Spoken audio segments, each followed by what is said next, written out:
Hello and welcome back to the RevOps show.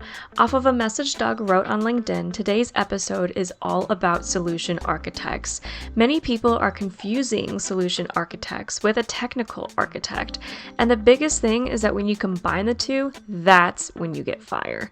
So what does it take to become as fire as a solution architect? Doug and Jess discuss right here on the RevOps show.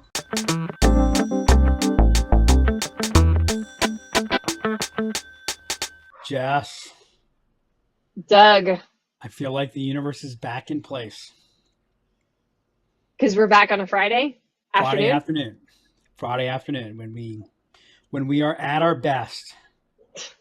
I don't know if that is an accurate description. At our best on a Friday afternoon. At our we're podcast something. best. At our podcast. We are at a podcast best. I was going to say we're something on a Friday afternoon. Everything else is it's not working. Nope.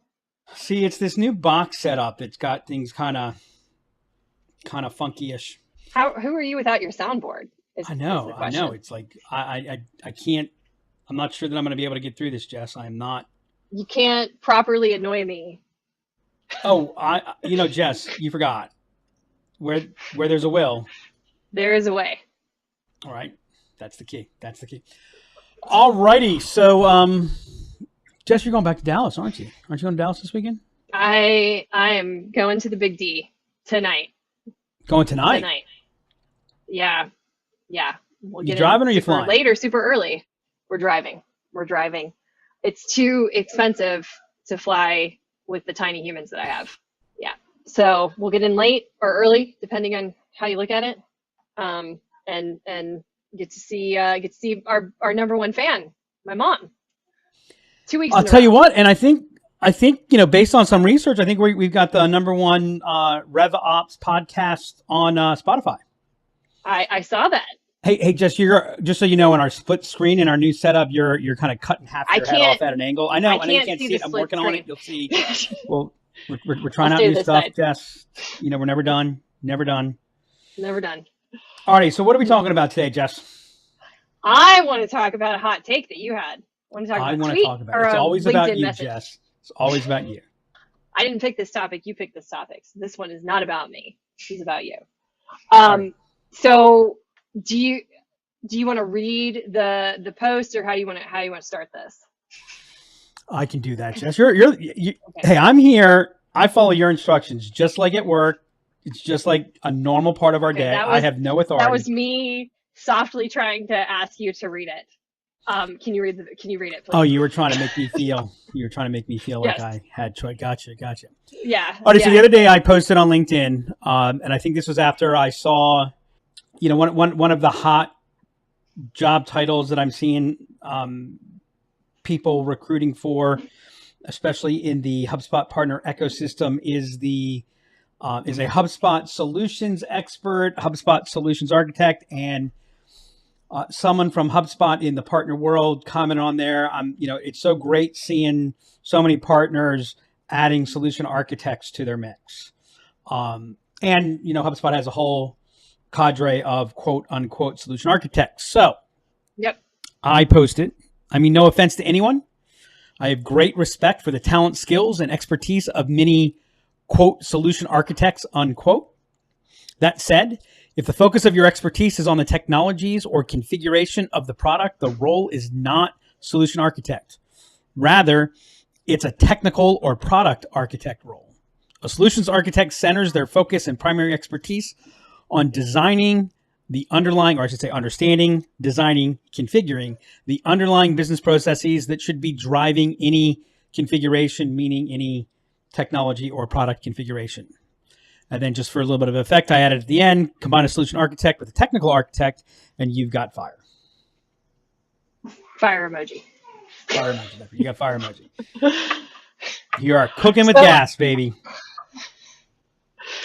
So are you saying that the business process must drive the technology, not the other way around? I've heard that somewhere. So the business process must drive the technology, but that's not what I'm saying.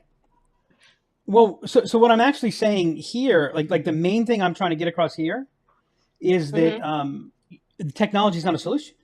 And then further, if you put if you put here, by the way, here's the sound effect I've been trying to get. That's where we usually are for everything else on Friday, right? Yeah, exactly. That describes Friday pretty well. Right. Anyways, back. So we are welcome to Attention Deficit Friday. Am I right? ADF. So what are you trying to say, Doug? Yeah. How about that? Back to that. Yeah, so what I'm saying is that technology is not a solution, and then once you put a brand in front of something, it's even further away from a solution, right? So a solution by definition is agnostic. What do you mean by that? A solution by definition? It's not brand. So HubSpot is not a solution. I see. Okay, I gotcha. Salesforce is not a solution. Right? They that's not what they tell me. I have theories as to why they get called solutions. I mean, some of it is marketing. Right. Some of it is, the move towards solution selling, which was the idea of, help people understand the solution, which by the way is used to be new, is now old, and is is pretty commoditizing. But if you think about, solution is really built around the idea of jobs to be done. Mm-hmm. And so what I mean by agnostic is a solution is objective, right? There is no there is no way of doing that. And so part of the problem, I'm going to get a little bit where I'm going to say something, and in my head I'm going to be disagreeing a little bit with what I'm saying. I may share where this is wrong slightly, but for purposes of getting this across, part of the problem is I work for tech company A. Someone needs to, the product becomes more and more complicated. Somebody needs to understand how it's going to fit within a customer or potential customer's existing technology, how the product needs to be configured. In a lot of ways, what used to be called the sales engineer has become the solution architect. Mm-hmm. So one thing on that is the sales engineer was a sales role. It was a technical acumen, but it was still a sales role, which meant, your job was to win business. Now, your job's not to win business that's not a good fit, but you're not approaching it from if I'm an architect for company A, mm-hmm. I'm approaching it from the standpoint of making this work for company A. I'm not approaching it from the standpoint of what is the solution, right? What if I'm not the best choice? What if this doesn't work, right? And what also happens is, your job is to be a master of that product. Your job is to have deep. I mean, I'm not going to say it's not an architect role. It is an architect role, but it's a technical architect to a product architect. It's somewhere in there. A solution architect, you have to go beyond product and you have to go beyond technology. By the way, let's go outside of business process must drive technology. Let's say that there's somebody out there that actually disagrees with that statement. Now, mm-hmm. I've not met anybody that disagrees with that statement. Right. Specifically, like outwardly. I regularly meet people who behave in disagreement with that because the technology drives things all the time. But again, the solution goes beyond the technology, right? The solution goes into what are the underlying motions that are used, what's happening. And here's the question. And to some degree, we might say that this podcast today, this episode, is mm-hmm. a particularly self-serving episode, right? Because we're going to get into why I think Imagine is unique. I was telling one of my friends at HubSpot, one of my solution architect friends at HubSpot, and yes, technical architect friends at HubSpot, title solutions architect though. I was telling him, because something came up, and I said, hey man, sorry, I had to take that when I was on a joint call with them. I said, I had to take that one because it's my favorite unique selling proposition about HubSpot, which is HubSpot's the only single database alternative for mid-market. So this is my favorite unique selling proposition about Imagine. I think we have pretty good grasp on technical components, though I will say right now, unequivocally, I wouldn't put us in the best category, let alone the very best. Though I think our application of it is the best, and that's because we come from it from a deep and broad understanding of the underlying motions. So we're able to pick up without anyone having to say anything what a variation, you have a lot of different sales archetypes, underlying sales models, underlying sales motions. We talked a little bit about that in a previous episode. The words that are used to describe them, if you don't understand those motions, you won't pick up that it means one thing in this context, it means something else in another context. You'll just have the average definition, if you will, of what that is, which will lead to which will lead to a lot of things going wrong and a lot of misunderstanding, a lot of people. And this is why I think so much of tech implementation is so difficult, is it sounds like everybody understands each other because they're using the same words, but they don't have the same meaning. Yeah. And one of the things that we do extraordinarily well at the moment, but especially in, when it comes to implementation and those things come up, is we're able to lead the effort. I mean, sometimes it makes people feel like, hey, why are you making this difficult? But the reality is, let's address the difficulty up front. Let's not talk past each other. And so, to be a solution architect, do you know what you need to know better than anybody else? Business. Let's just say, let's just be generic, but Okay. Yes, you need to know the problem. Oh, I see. Okay. Yeah, and that's one thing interesting. I think everybody wants to, and we've talked about this on a couple of episodes. Everybody wants to jump to the solve and not fully understand the problem. So do you need to know the problem better, or do you need to know how to get to the problem better? That might be the same thing. Well, so I think you can put it into three categories. Maybe it's time for me to update one of the very first articles I wrote at Imagine. Mm-hmm. I asked the question, are you a prescription drug? Are you an over-the-counter drug? Mm-hmm. Are you a prescription drug? Are you surgery, for lack of a better term? You know what the major, at least theoretical, difference between a prescription drug and a non-prescription drug? Do you know what the difference is supposed to be? Now, someone out there will not incorrectly say profit, because unquestionably drug companies make more money from. Although realize I can be a prescription drug and also be generic, but I do understand that it's not always implemented this way. But from the purpose of why there's a category called prescription and why there's a category called non-prescription. I mean, a doctor has to prescribe a prescription. Why does a doctor have to prescribe? Because because they have to diagnose what the problem is that you need that drug for. Like it has to be I don't know. because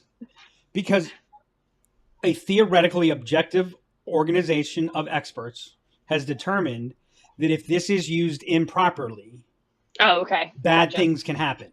Really bad things can happen. And by the way, one of the things that you realize when you start looking at drug therapy is that underdosing can be every bit as dangerous as overdosing. So if I'm undertaking, right, and so what is the negative consequence? When you open up someone's body to perform surgery, there's a diagnostic process. And so when we talk about problems, the reality is there's varying levels of problems. I think not only do people want to jump to the solution, but what they really want to do is they want to solve the symptom. Yeah, of course. Right? I want my pain to go away.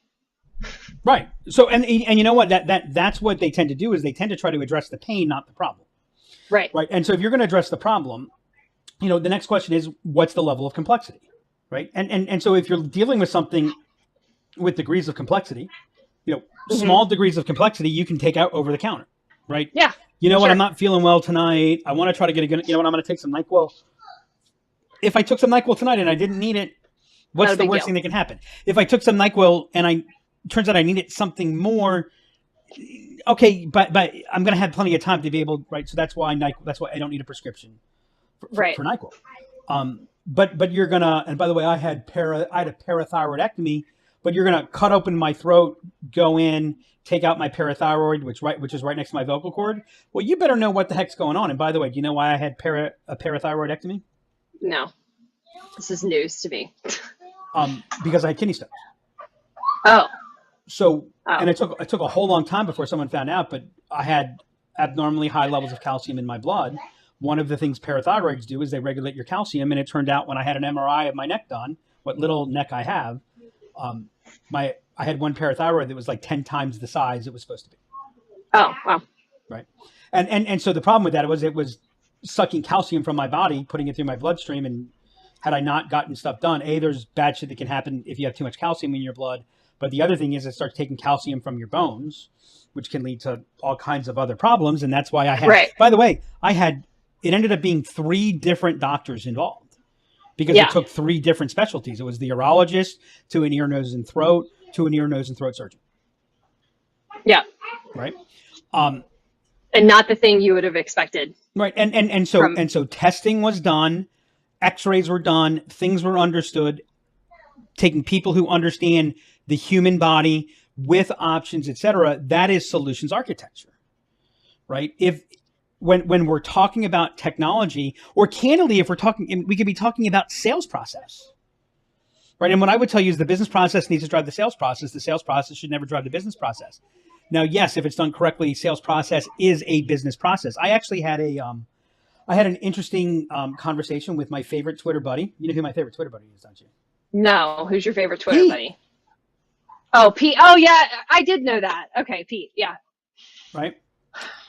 And I think, well, I mean, heck, it's public. You can see it on Twitter. So I don't think Pete Caputo will have any problem with me sharing this.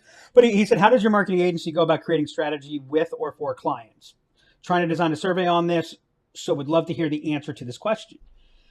I replied to him in this context, what is your definition of strategy?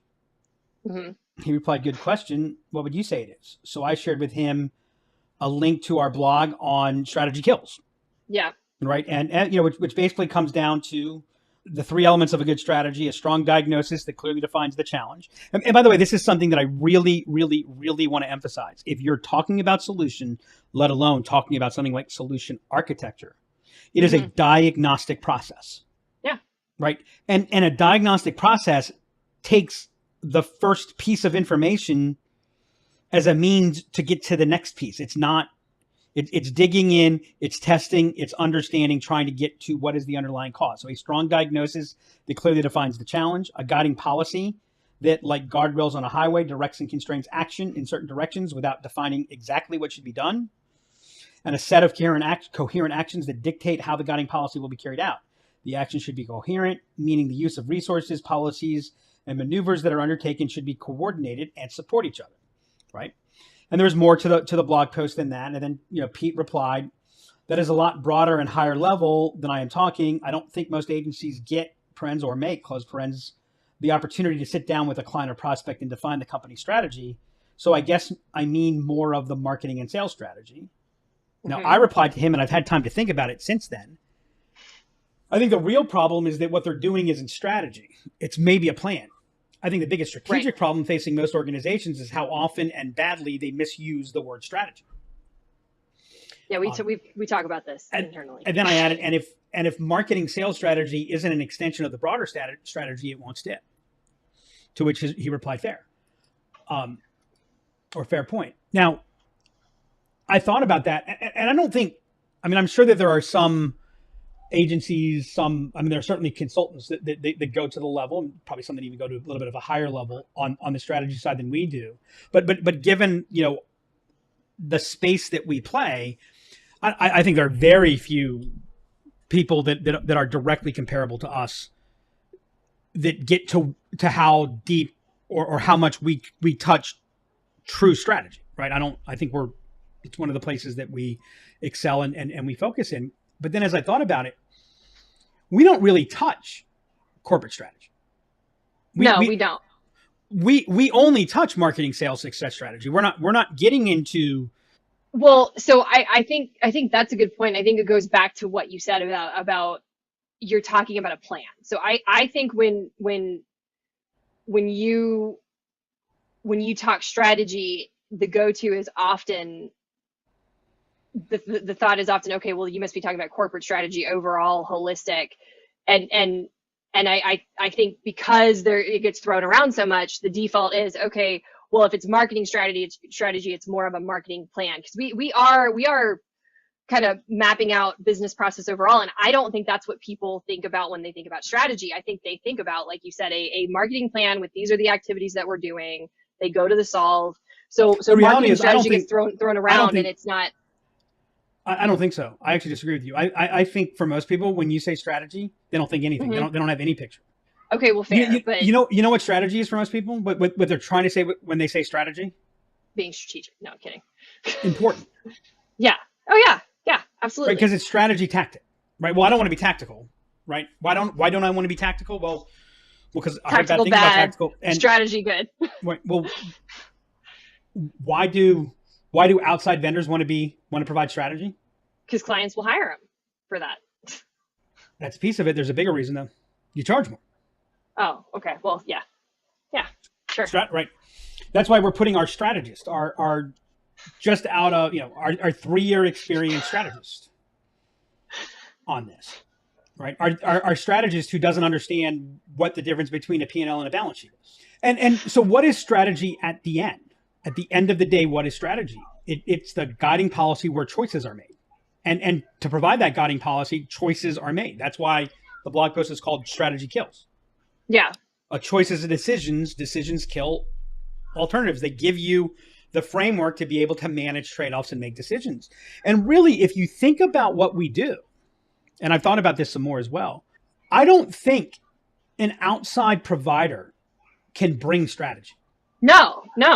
Right? Strategy can only come from within, because if I come in and I say, here's the strategy, and I could give you the greatest strategy in the world, which there's no such thing as the greatest strategy in the world, because that treats strategy like it's that there's an end state. Strategy is a fluid, ongoing process, right? But if I brought that to you, it wouldn't work because it didn't come from you. You would not be able to abide by the thought process that led to the strategy, the decisions that were made that created the strategy, so that you act in accordance with those choices. Yeah.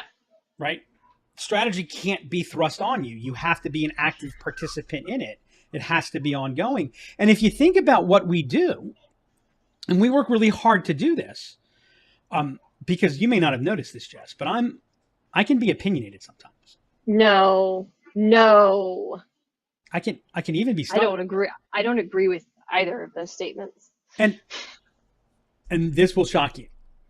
I'm not always right. Okay. Yeah. Sometimes people think that they should do things, and I think that's a stupid idea. And it turns out it was a good idea.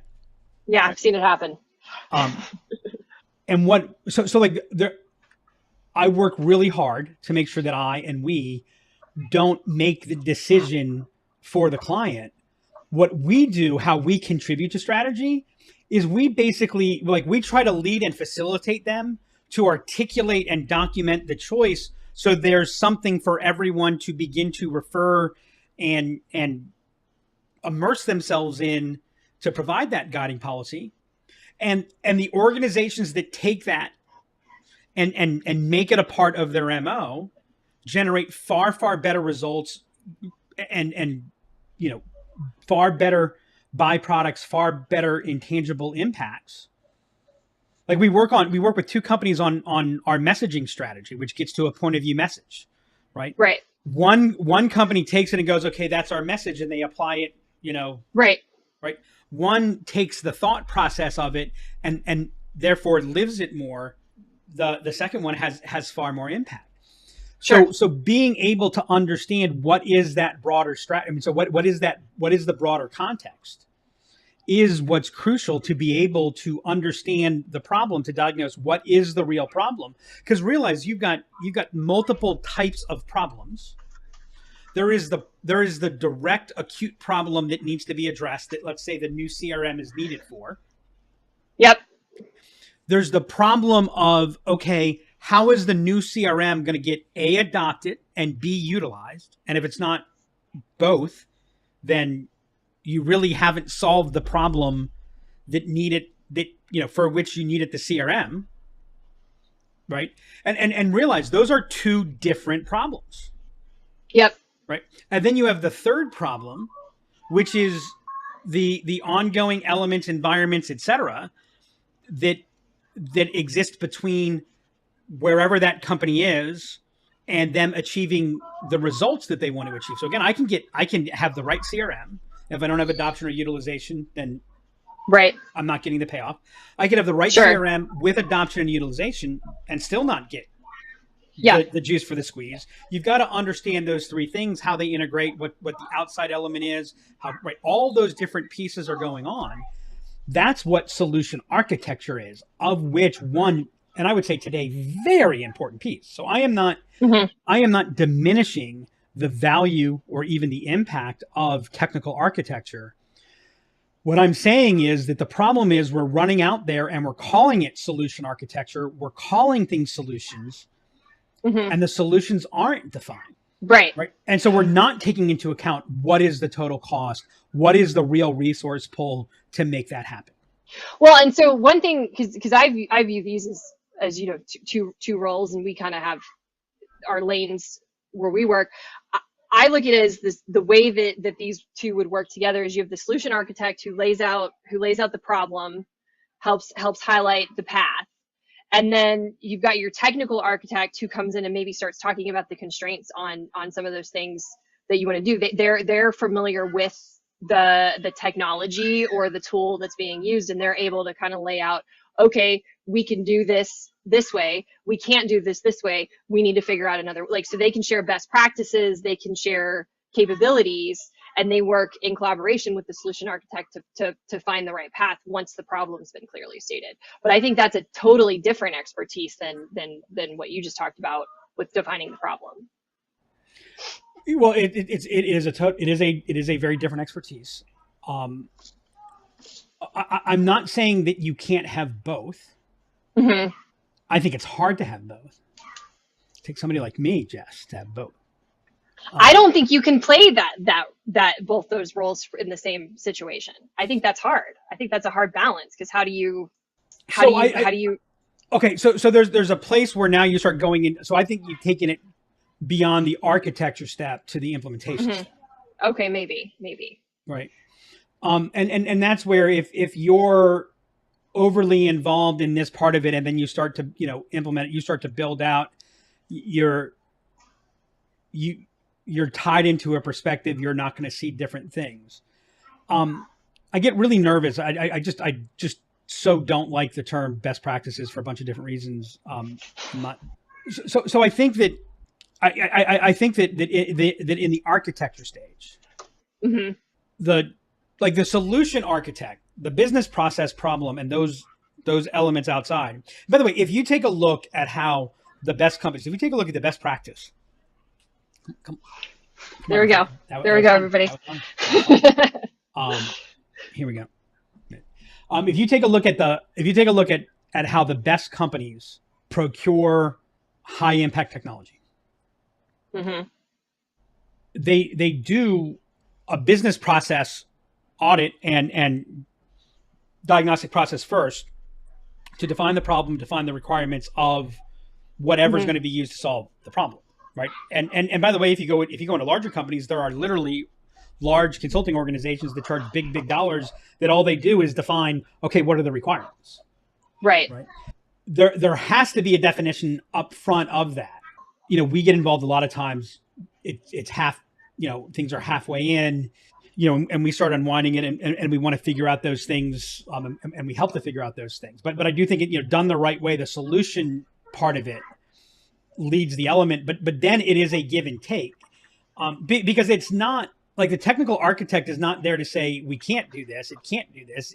The technical architect is there to say what the difficulty would be in configuring the technology in a way to make that happen, and that back and forth. And I mean, think about how, the whole reason that we do what we do was because we got sick and tired of people telling us that, well, you couldn't get it to do that. And we said, well, why not? Well, what if you did it like this? Well, what if you did it like this? Well, what if you did it like this? Right. And then we started figuring out, well, actually, if we clarified the business process, this part of the implementation would actually be, easier. But the moment that you don't understand what solution is, and I know some people are going to probably listen to this and it's going to be semantical, et cetera. Right. But it's not, right? And the worst thing is, When I was a financial advisor, I used to tell my clients, I said, here's the problem with investing. Fundamentally, investing is all about predicting the future. Right.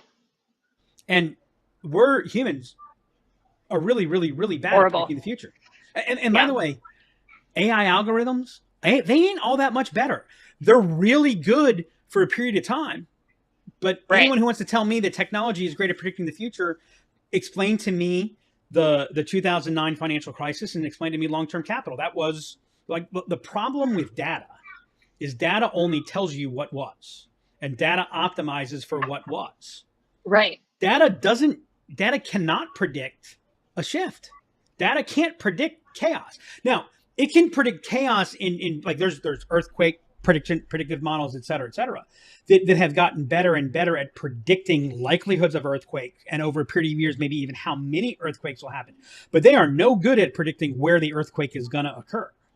Right. Why do institutional investors invest in multiple homes, in multiple situations? Well, we're really good at predicting how many people will default.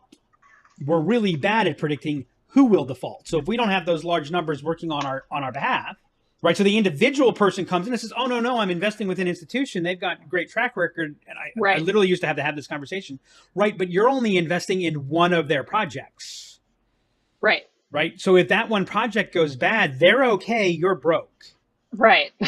Right. And so like those are the types of things that happen. And so you've got to, so someone would say, well, okay, well, what do we do then? I said, well, no, there's no problem that we don't know what's going to happen in the future. We just have to account for that in whatever decision-making process and whatever strategy process, which led to how we analyzed investments, what review cycle we went on them, and so forth. So it's when we're creating certainty where certainty doesn't exist, that's where problems get big. All right, I want to switch gears a little bit. So why do you think that this solution architect role ends up getting categorized as that, but it's more of a technology or configuration focus? Like, why do you think that this role gets thrown around in a place where it's really more of a technology or product architect? Well, I said technical. Which is why? For real? I mean, you want my blunt answer? Yeah. Let's do it. It's Friday afternoon. Sales and marketing. Is that because they want to draw candidates in, or is it because they want it to have this who's kind of more prestige? The organization that has the solution architect role. Well, so you're a tech company and you're running out there and you're saying our solution. I mean, you're calling your technology a solution. Technology is not a solution. It's a enabler and accelerator of a solution. And B, your technology is further not a solution. It's an alternative. It's an option of a solution. It's a way to solve. It's a way to manage the solution. But so since you're running around calling it a solution, and by the way, you're the prospect, we're talking to you. Do you want our technical architect to be involved in the call, or would you like our solutions architect to be involved in the call? Yeah, solutions architect, of course. And look, again, I want to emphasize, if we had this conversation 2.5 years ago, I probably would have said things that I would today regret saying, because I've gotten to know some very, very good solution architects. And I've gotten to know some solution architects that have even come to understand a good bit about the underlying business process. Right. The difficulty is, that's not where they begin. That's not where their mindset begins. And by the way, if you were to put them into a different situation, that might change where where that mindset begins. So, but if you take a look at how the vast majority of this role in tech companies, where it begins, I mean, they don't even get involved until the sale's at a certain point anyways. And we're now talking about apps. But the other thing is, and the other day I was on a co-selling call, and the customer, the person at the customer company asked a question. And the company, the rep and the solution architect that were answering it were answering it along the lines of, basically along the lines of the definition of how the technology company defined that. And I actually came on and said, gave a quick re-answer to the person, said, okay, thanks, got it. That's what I was asking. And the point was, I knew because of the underlying sales model and what they did and all that yes, those words that he was asking typically meant what they were replying to, but he was actually asking a different question. So again, that is the answer. I will share with you. I will agree with you that while you can have that expertise, and I think I do a pretty good job of being a technical architect, of architecting, right? But I'm always a solutions architect first, right? And so so the difficulty is I will always prioritize the underlying business process over the tech, and that might cause me to bypass something, right? And so where we would get it, where the best does come is one person is thinking about it from that technical standpoint. Because by the way, the other thing that happens too is if I'm doing both, I might be thinking about the technology and going, okay, wait, that's not like that strikes me as hard, so it doesn't give me necessarily the freedom to go out to look at, and so bringing that out. But what I don't think it is, to something that you had said earlier, it came across to me as kind of a linear place where the solution architect defines the problem, the technical architect figures out how. They do collaborative, but it's first and second. It is reinforcing each other. But sorry, going back to your question of why do we call it that? It's marketing.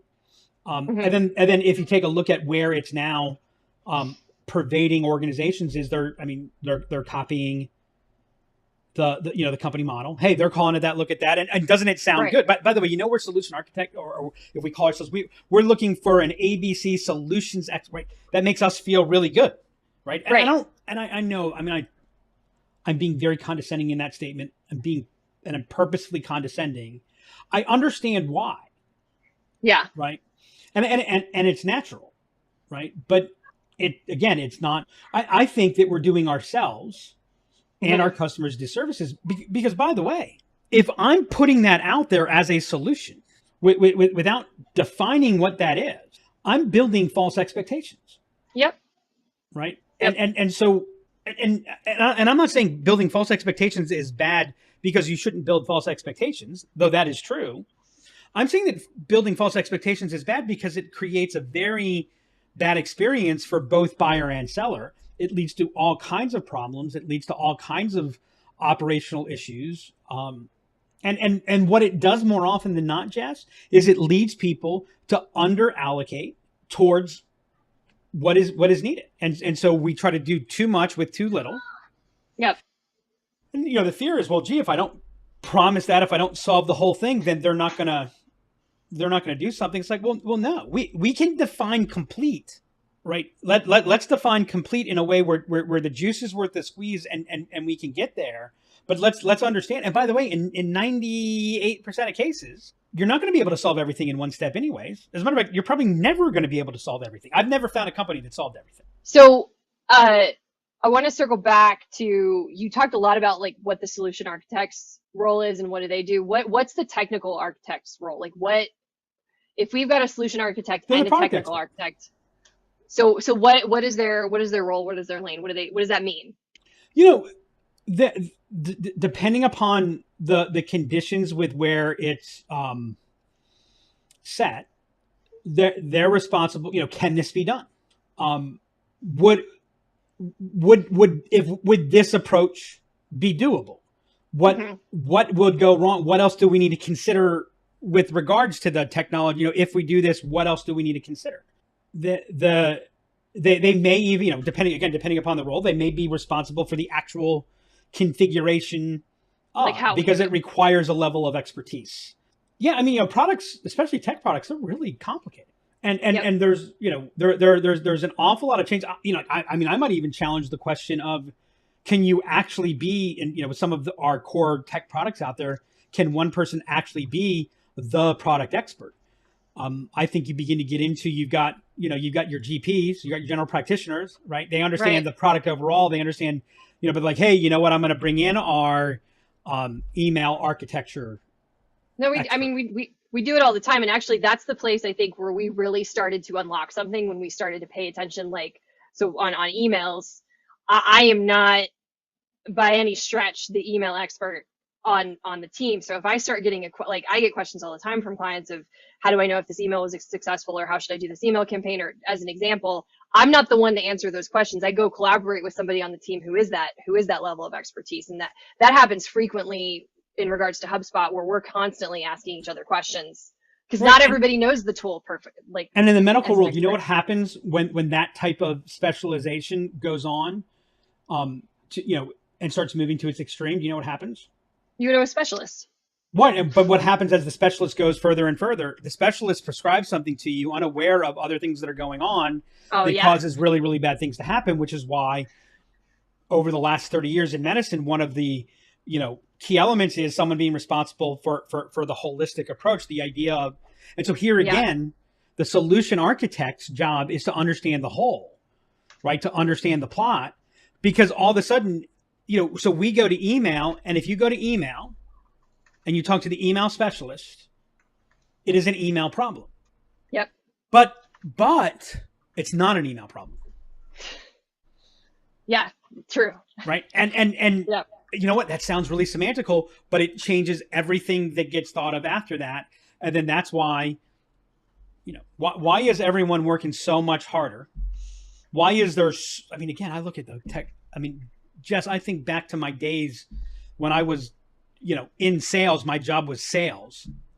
And I go, I was excited that I had Act for DOS and then Act for Windows. And I could actually look up what I talked to somebody about on a previous call. Yeah. In my car. Yep. Right. To me, that was amazeballs. Did you just say amazeballs? I did. Wow. I knew that would make you happy, right? To me, that was amazing, right? Now I'm looking at, now I can cause my email to go out 3 days from now right? But has there, and how many pieces, how many proclamations with new technology have we seen that this is a game changer? Oh yeah, I know. And here's Everything's what I a want game to know. changer. Here's what I want to know: why are so many people still playing the exact same game after they've gotten a game changer? It's a great question. Because we're not solving the real problem.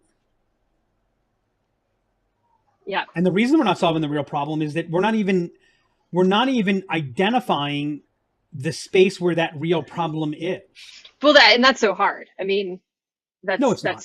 No, it's not. It's actually not hard. It is. No, it's not. It might be hard to define it, but it's not hard to define that it's there. What does that mean? It's hard to define it, but not hard to define. The business process must drive the technology. The technology should never drive the business process. You say that, you've seen me say that to 100 people. I have. Probably what do they accurate. All do? What do they all do? Oh my God. Oh yeah. No, that's exactly absolutely. how we think here. Right. Okay. Yeah. That's exactly how we think here. Yeah. So where's the business process? They don't have one. Or they have one, but right. But okay. But yeah. Where? Right. Right. Right. We actually ran into this, and we run into it frequently when we're doing what we call our deep dives early on, which is trying to get them out of thinking about don't think about what the technology can do. Just tell us what you're wanting to do. Tell us what the issues are, and then they always want to go back to the tech. And that's where I say it's hard. That's hard. It's hard to put that aside. Why is it? Yes, but you know what? My problem isn't with them. Okay.